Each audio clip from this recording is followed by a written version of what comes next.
You are invited to join me in Tanzania, East Africa, including a domestic flight to the island Zanzibar, July 18th through the 27th, 2024. Don't miss out.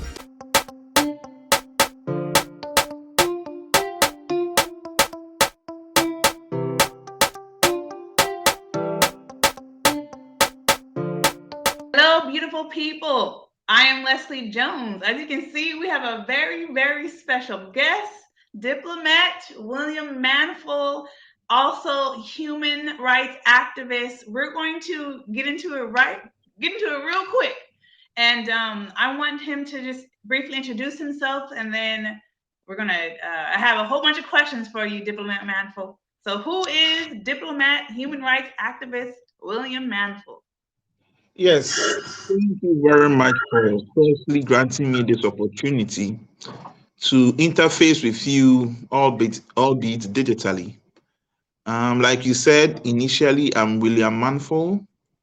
I'm a human rights activist, but I'm also a foreign service officer for the Republic of Ghana. What that basically means is that part of my work is to represent Ghana abroad in the capacity of a diplomat.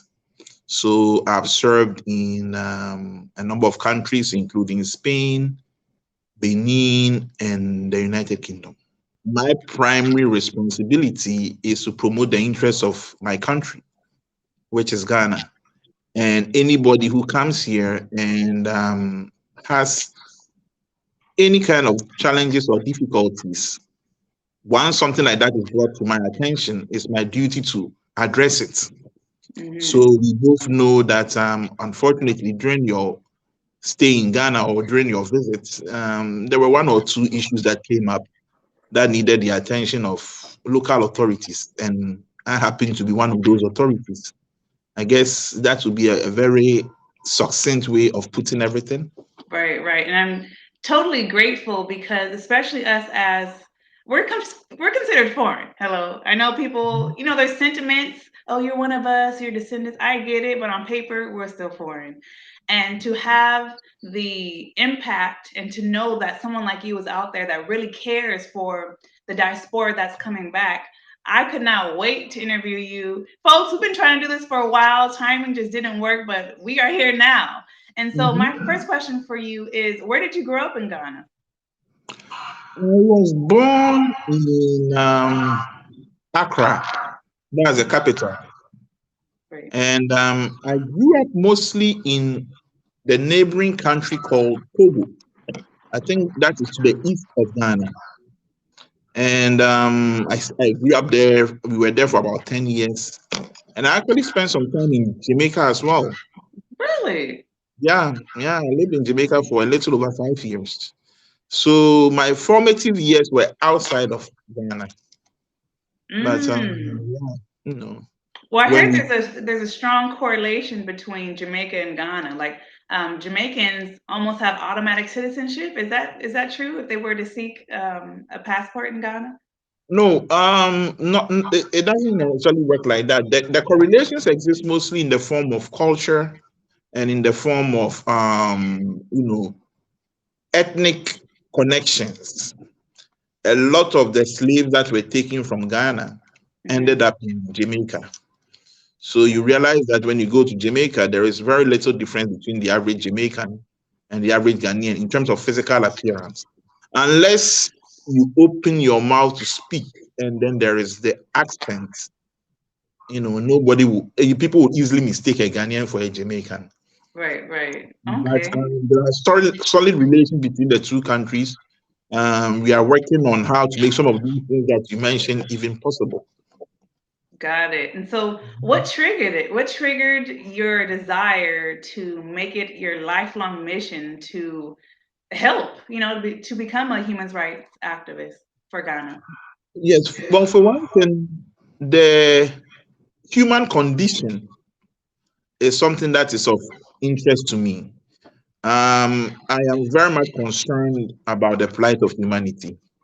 I feel that human beings, by definition, are very vulnerable, and we are subject to several forces that really have dominion over us. Mm. We choose to deny this reality, but it is indeed the case. And I wanted to be part of that effort to strengthen the position of humanity when it comes to our conflict with forces in nature or even forces that are man-made that complicates the condition of mankind. I think that is a convoluted answer, but I hope your viewers and subscribers can see exactly what I mean.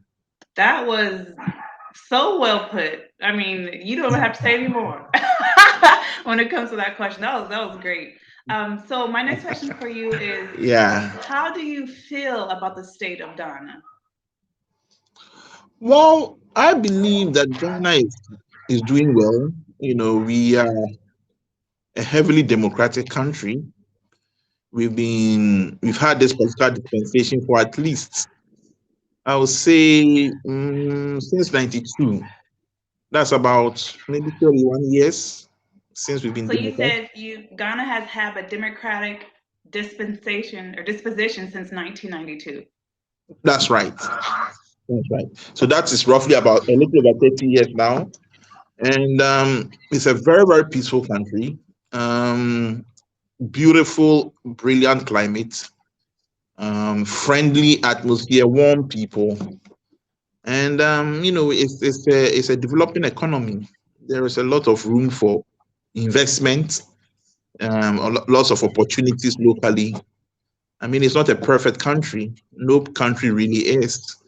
There are difficulties and challenges that one will encounter, but there are also ways of resolving and addressing those challenges and those difficulties. So what I would say about Ghana is that it's a country that is ready to welcome the world. Welcome the world. Have you seen improvement since you started your activism journey within, your diplomatic position in Ghana? Well, I wear two hats. There is William, the Foreign Service Officer, and then there is William, the human rights activist. Of course, sometimes there are overlaps, and there are situations whereby one runs into the other. But primarily, I would say that there are three generations of human rights. All right. You have the civil and political rights, that is basically giving people civil rights to vote and to express themselves freely. You have economic, social, cultural rights, that's the second generation of human rights. That is basically creating employment, empowering people financially and economically, and so on and so forth. And then you have the third generation, which is minority rights or group rights, what pertains to a group of human beings or a minority set of people. The right to self-determination, for instance, falls within the rubric of the third generation of human rights. Ghana is, I would say, doing pretty well when it comes to the first generation. That's the civil and political rights. We have even ratified the United Nations Convention on Civil and Political Rights. But even in practice, we are a successful democracy. Every 4 years, we have general elections, and we've been doing so since '92 successfully, without any kind of major, without any kind of challenges or problems or social upheaval. The second generation, which has to do with the economic and social rights, that is where there is a bit of a challenge. The issue of poverty is still very much a part of Ghanaian society. And it's one thing that our leaders are, working hard to deal with. The third generation, the minority group, the minority rights is also something that we are working on. We are trying to empower women. The current president is a strong advocate of women rights. Yeah. And the empowerment of women through, economic development and, the creation of opportunities for the girl child. We have outlawed traditional practices like female genital mutilation, or something that used to be called the trocosi, that is arranging for a young girl to marry usually a fetish priest or a talisman. This used to be a practice in some villages or some parts of Afghanistan. They've all been outlawed. So as you can see, in the area of group rights, we are also doing well.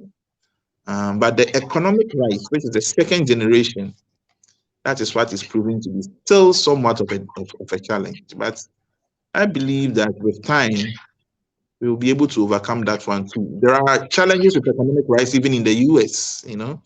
You have homeless people in New York, you have homeless people in LA where you are. I'm sure you come across them almost every day. Oh yeah. So that is a generation of human rights that is not easy to overcome. Now, those two generations, I'm glad you brought that up, because when it comes to the economic situations, I mean, it's so many variables to that. But what would you say is the main variable that impacts economic, the economy? For example, in my mind, I'm thinking the recovering from colonization, because people say, you know, it's underdeveloped. I'm like, no, it's recovering from colonization. Now, so do you think that has the biggest impact on that situation that makes it hard, or do you think it's something else? There is a little bit of that, you know. I would say the global economic paradigm is framed or designed in such a manner that invariably it favors the West.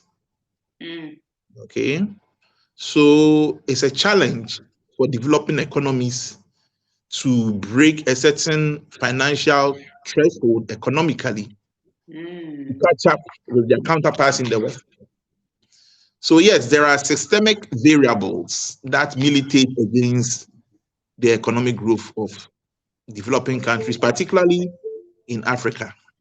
Having said that, there are also steps and measures that can be adopted internally,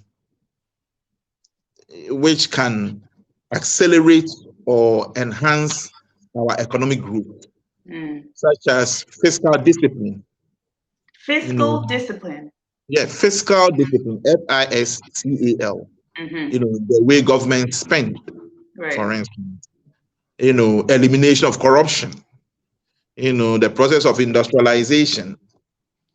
You know, so that we manufacture or process our raw materials into finished goods for export, as opposed to exporting them as raw material. You know, those evolutions or that kind of evolution or that kind of innovation, once introduced or brought to bear in the way we manage our economies, I think will go a long way towards eliminating poverty through job creation and economic empowerment, basically. So there are things that need to be addressed outside, and there are things that need to be addressed internally as well. Well said. Awesome. And lastly, to the third generation, I know the second lady, absolutely gorgeous. She's a fashionista. One day I hope I meet her. Yes. She has an organization relating to the abuse of women. Folks, I'll put the link in the description box. So I just want to acknowledge the second lady of her work. And I didn't find this. Yeah. I didn't find this out until you introduced me to someone from her staff. And it's a beautiful thing. And you breaking that down, I didn't even know about the three generations, but you breaking that down so eloquently. It's encouraging, to be honest, Diplomat William.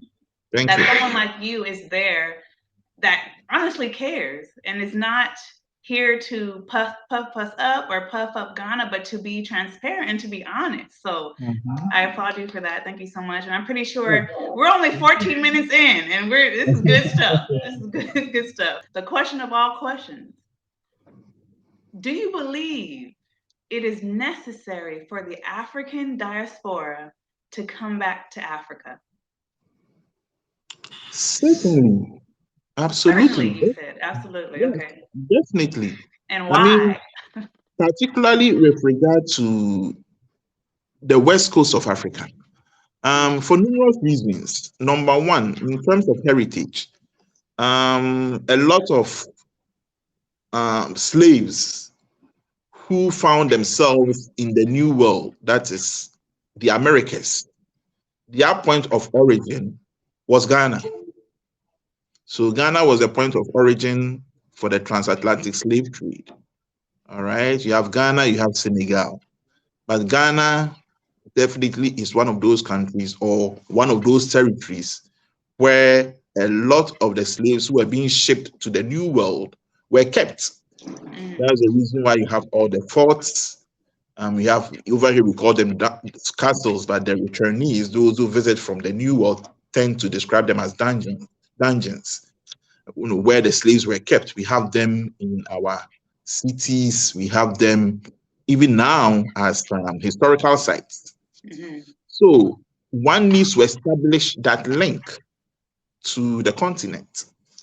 And in order to do that, you have to come home and trace your roots and possibly establish where you are from, where your ancestors came from. I know Alex Haley did that, and that was what inspired the very important Roots, which is a book that even inspired, that's the basis of television shows and so on and so forth. So that connection is so vital in terms of even knowing who you are, because tracing your roots back to your origins in America is not sufficient. It goes beyond that. The history of the Black race goes beyond the history that you are told at school as it begins in America. I don't know if you see what I'm trying to say. Because our history books in the States, they start at slavery. Our public educational system starts at slavery as if that's where everything started for us. But if we go back to the origin, where we reigned and ruled, that's a whole. They don't want us to know that. Because in that case, we would have confidence like no other, and we would claim what has been stolen. Hence the need for you to go back and learn for yourself. Educate yourself with regard to the origins, the true origins, the authentic origins of the Black story. And it actually stems from Africa, not the New World. You need to come home for purposes of even enlightenment. Not a lot is known about the African continent, particularly in the parts of the world where you find yourself. There is a rather, I would say, very limited narrative on Africa and Africans. For a long time, the continent was viewed as a place of jungles, a wasteland where people are suffering, where there is perpetual conflict and things of that nature. That is a function of ignorance. Ignorance is not a good thing. You need to treat it as an ailment, as a disease. And the only way to treat it sometimes is through traveling. So you come home, you come to Africa to be enlightened so that you don't make ignorant statements wherever you find yourself. I am speaking to you from Africa. The link is excellent, which means that technology is very much alive in this part of the world. Right. I am in a shirt, I'm in a tie, I'm looking fine. I want to believe that I'm looking fine. Right. So I'm not going to swing from a tree to another tree to get home. I'm likely to get into a vehicle and drive myself to the house. There's Uber, folks. There's Uber now. There are Ubers, there are taxis, there is everything. There is a very normal, regular life. And Hollywood doesn't necessarily do justice to that kind of narrative. So it's good to come home and discover for yourself the reality that certain Black people know in other parts of the world. Once again, it's not perfect, but there is certainly an experience that is worth having if you're a Black person, or even for any human being for that matter. And a country like Ghana, the history books don't do us justice. It might interest you to know that Ghana played a key role even in the intellectual revolution that served as the basis of the enlightenment of white folks in Europe. Way back in the 15th century, the gold which was taken from here, Ghana was then known as the Gold Coast. Ghana is noted for having a lot of gold. And the gold that was taken from here by the Portuguese were the first Europeans to come into contact with our ancestors in the Gold Coast. The resources that were extracted from here went a long way towards financially lubricating what came to be known as the Renaissance, or the age of the intellectual revolution in Europe. This is something that may be hidden in history books because one won't want to attribute such an important occurrence to the African continent, such an important occurrence in Europe to the African continent. But it is indeed the case. And it's good to come to Ghana to get that kind of education, to get that kind of enlightenment, to get that kind of illumination, so that you know the power that is imbued in Africa and the potential of the continent and your potential as a descendant of ancestors from Africa. And I'm glad you brought that up, especially with the gold. One of my concerns when I first went to Ghana, I started realizing the economic structure of the country. I said, "Oh my gosh, who really owns what?" And I'm just like, does Ghana even own its natural resources? Well, yes and no. Okay. They are our natural resources, and Ghana is a sovereign country. So in order to access them, you need to go through Ghanaian authorities. Ooh, okay. That's important what you just said. Elaborate, please. Exactly. So in that context, we have that kind of leverage over our own resources. But then there is also sometimes the element of investment, the capital that is needed to access these resources. And that is where sometimes we seek the capital from elsewhere, from abroad. Hence the foreign presence when it comes to the management of our local resources. So once again, it's a combination of the two. So what you're saying is, of course, it's a sovereign country, so you have to go through the proper authorities. But when it comes to extracting, that's where Ghana needs help, and that's when a lot of the rights are sold or power is sold over the resources. Exactly. That's where the foreign element comes in. Okay, so kind of what I hear you saying is we need more investors from the diaspora with the capital to help Ghana extract, so we don't have to leverage out to foreign countries. Certainly. I mean, we welcome that kind of investment from anywhere in the world, but it would be especially good if the diaspora were to invest in some of these sectors of our economy, because we are into Black empowerment, and better to use resources on the continent to empower Black people in the world instead of using it to empower, let's say, I would say a different ethnic group or a different racial. Chinese. I know you don't want to say it. I can say it. The Chinese, the Lebanese, the European. Hello. I'm not in a position to mention any names, but let's just say that we have a special connection to the diaspora. Yeah. Okay, well said. And I understand, diplomat, that I can say some things. I can talk freely with my tongue. So and I will do that. You can say what is on your mind. I can't. Yeah. What contributions do you believe the African diaspora can bring to the motherland? The one that immediately comes to mind is investment. Whether it is direct investment in the form of setting up, companies or businesses through direct investment or portfolio investment, buying in our stock exchange, or visits, tourism.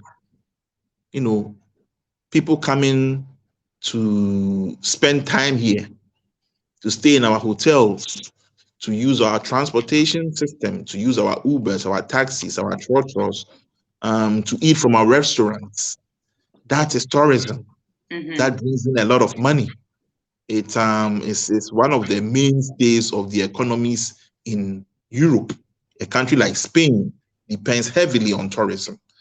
Why not do same here? Why can't we do same here? Ghana, I think, is currently ranked as the 13th most visited country in Africa. We need to get to the top 5, be among the top 5 most visited countries in Africa. And the diaspora can make that happen through frequent and regular visits. I have even had this idea that when you look at college grads, college students in America, for instance, one can't get a degree for a Black American college scholar or college student. You can't get a degree unless you spend some time in one African country. One African country. I'm thinking that would be a good policy, that would stimulate education tourism, so that every person who identifies with the continent before that individual graduates with a certificate must have spent either a semester or a year in one of the 54 African countries. That is something that will do a lot to stimulate our tourism, because that's a form of education tourism. So one thing that comes to mind, one thing that the diaspora can bring is capital. Developing economies need to import capital as opposed to exporting them. Technology transfer, the skills that you have, the skills that you've acquired over there, you can bring them back home, or you can bring them to Africa, and they'll be of use to us when it comes to the infrastructure that we are trying to establish, our infrastructural base. In order for it to be properly enhanced, there is the need for technology, which you will have in abundance by virtue of your exposure to life in that part of the world. So technology transfer is something that we need. Gifted doctors, gifted IT experts, even college professors who can come in here on sabbaticals and be attached to some of our universities for a year or two and help impart knowledge on our students. So technology transfer is something that I will also say that we need. Visibility in your part of the world. What you are doing, for instance, is a good thing, but we need more programs and videos and documentaries and movies that showcase the positive side of Africa, just so that we are able to advance a different narrative and dispel the negative notions that people still have about the continent, which is very, very bad, because it kills the drive to even invest in African countries, that negative perception. And unfortunately, there are still, even I would say, Black folks in your part of the world who promulgate or advance a very negative view of the motherland, which is rather unfortunate. We need filmmakers to come here to shoot their movies and to even make movies about ordinary Africans that show Africans as ordinary people who don't necessarily, who have very good lives, who live like, Sarah Jessica Parker in New York, very, very regular people who have glamorous lives and so on and so forth. So one thing too that the diaspora can do is to help change the narrative about the continent. If the African diaspora does not return in the numbers needed, what do you believe will be the state of the continent? I can only give a hypothetical response. Africa, or Ghana in particular, has ties with other parts of the world. We don't only interact with the New World. We don't only interact with North America. We have relations with our economic partners in Europe. We have relations with our partners in Asia, in the Middle East, and so on and so forth. So basically, to answer your question, if the diaspora fails to take advantage of the opportunities that exist on the continent, then it means that other ethnic groups will fill that vacuum. Will fill the vacuum.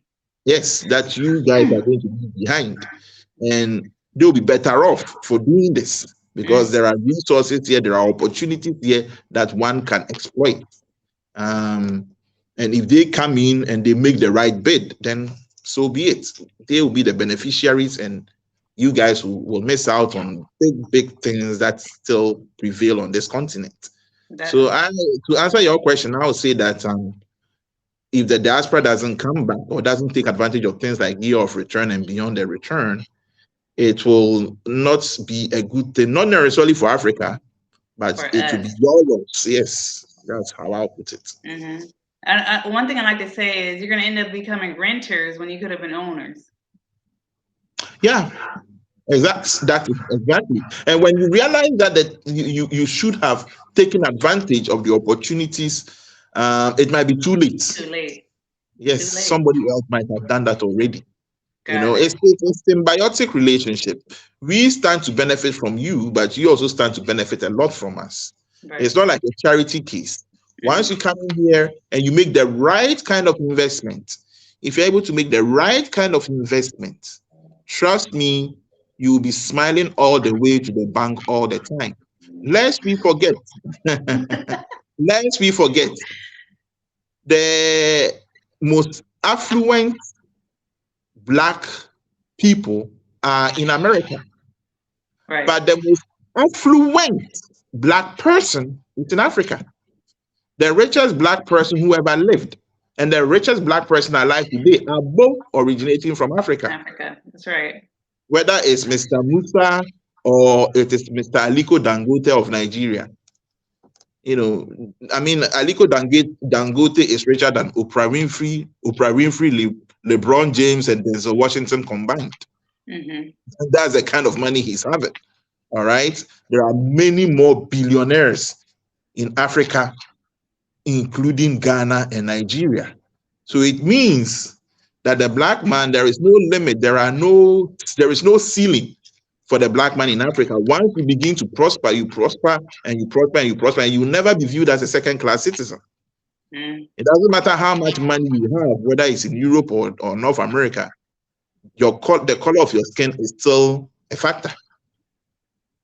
Even Oprah Winfrey can go to Mississippi and somebody will still see her as I didn't mean to use that word. I didn't mean to use that word, but I'm trying to make a point. It's in songs, diplomat. It's in songs, and I'm just trying to make a point. You understand? So when you are keen here, you are keen in absolute terms. All right? I love that. In that part of the world where you are, it doesn't matter how much prosperity you enjoy, you are still seen as first and foremost Black. So I see. Awesome. As we wrap it up, has the African diaspora contributed in any way already? Yes, certainly. Definitely. The year of return was a massive success, primarily because of visitors who came from North America and from the diaspora. That in itself was a massive boost to our local economy. You have a lot of celebrities coming to Ghana every December. Now, traveling to Ghana in December for Christmas and the New Year has become a thing. And the diaspora is largely responsible for that. There are a lot of relocations that have taken place. We have at least 3,000 or 4,000 Black Americans who now call Ghana home, who are residents here legally. Some of them have married, some of them are here with their families and are very happy. So a lot of good things have already happened. It's just that there is always room for improvement. There is certainly room for improvement, and we are ready to welcome a lot more. Awesome. Last question. Thank you so much for your time. I know you're busy. Any final words, any final thoughts that you'd like to tell? Because the majority of the majority of my watchers are from North America, 40%, about 43%. And then the second biggest group is the UK. So any final words you'd like to share with us? That Ghana should be their preferred destination, at least when they need to visit a country in Africa, they can choose Ghana and make Ghana that destination for holidays and for relaxation. It's a country that offers everything that one could possibly want for a tourist destination. Beautiful hotels, great beaches, fantastic weather. There is only rainfall and sunshine. No hurricanes, no tornadoes. Our earthquakes are barely discernible, if there are any at all. A very peaceful country. So my message is an invitation to our brothers and sisters in the diaspora to come home and visit and decide whether to stay or start a business or, just come and go back. Awesome. Thank you so much, Diplomat William Manful. Thank Folks, you, Leslie. this is, I don't know what to say. You have taught me as I listen to you, and there's things I just learned about you as well. So thank you so much for your time. Thank you so My much for pleasure. your commitment and dedication. And at the end of the day, my YouTube page is documenting my story. So it's not all bad, it's not all roses. But just because my experience has not been great does not mean your experience won't be. So there's a lot of sectors in Ghana. Pick one and see where you fit. And if it matches your frequency, I encourage you guys to take that step, especially for the African diaspora. Thank you so much. Thank you, Leslie. I believe we'll continue to communicate later. Oh, yes, for sure. The opportunity on the motherland is real, whether it's Ghana, whether it's another West African country, East African, Central Africa, South Africa, the opportunity is there. And hopefully you see that. And specifically the African diaspora, don't be renters when you could have been an owner. That's all I'm saying. Let's elevate.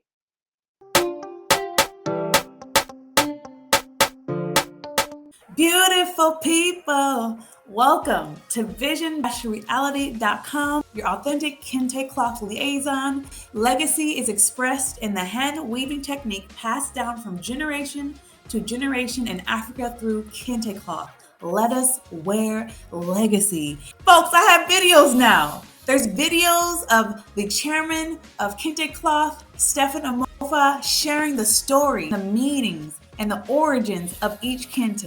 Folks, if you don't know what Kente cloth is, you can read about it or watch about it because there's videos as well. This update has made me excited. So you can also visit the website just to learn what Kente cloth is, the significance, how it is made, and hey, there's a little extra stuff there too. So the online store is updated and open. So if you'd like to donate to my journey, you can buy a t-shirt, Unity through Community.